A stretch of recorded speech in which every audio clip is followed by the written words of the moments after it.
ರಾಜ್ಯದ ಒಬ್ಬ ಹಿರಿಯ ರಾಜಕಾರಣಿ, ಮುತ್ಸದ್ದಿ ರಾಜಕಾರಣಿ, ವಿಶೇಷವಾಗಿ ಚಾಮರಾಜನಗರ ಲೋಕಸಭಾ ಕ್ಷೇತ್ರದಲ್ಲಿ ಸಂಸದರಾಗಿ, ಕೇಂದ್ರದ ಸಚಿವರಾಗಿ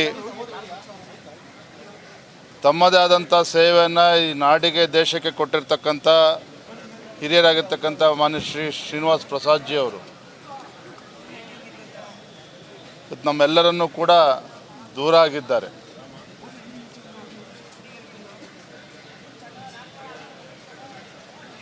ಐವತ್ತು ವರ್ಷಗಳ ಸುದೀರ್ಘ ಒಂದು ರಾಜಕೀಯ ಜೀವನ, ಅಪಾರವಾಗಿರ್ತಕ್ಕಂಥವನು ಜನ ಬೆಂಬಲವನ್ನು, ಜನರ ಪ್ರೀತಿಯನ್ನು ಗಳಿಸಿದಂಥ ಸನ್ಮಾನ್ಯ ಶ್ರೀನಿವಾಸ್ ಪ್ರಸಾದ್ ಜಿ ಅವರು ಅವರ ಅಗಲಿಕೆ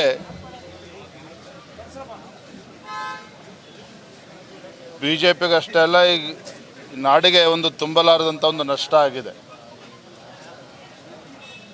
ಸನ್ಮಾನ್ಯ BS ಯಡಿಯೂರಪ್ಪನವ್ರ ಬಗ್ಗೆ ಅತಿ ಹೆಚ್ಚು ಗೌರವನ ಇಟ್ಕೊಂಡು ನಾನು ಕೂಡ ಈ ಭಾಗದಲ್ಲಿ ಓಡಾಡಿದಂಥ ಸಂದರ್ಭದಲ್ಲಿ ಪ್ರತಿ ಬಾರನೂ ಕೂಡ ಅವ್ರನ್ನ ಭೇಟಿ ಮಾಡ್ತಿದ್ದೆ. ಮನೆಯಲ್ಲಿ ಭೇಟಿ ಮಾಡಿ ನನ್ನನ್ನು ಸಹ ಭಾಳ ಪ್ರೀತಿಯಿಂದ ಮಾತನಾಡಿಸ್ತಾಯಿದ್ರು.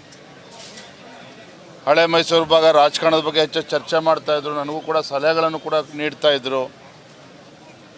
ಅಂಥ ಒಬ್ಬ ಹಿರಿಯ ಮುತ್ಸದ್ದಿ ರಾಜಕಾರಣಿ ಇವತ್ತು ನಮ್ಮಿಂದ ದೂರ ಆಗಿದ್ದಾರೆ. ಅವರ ಆತ್ಮಕ್ಕೆ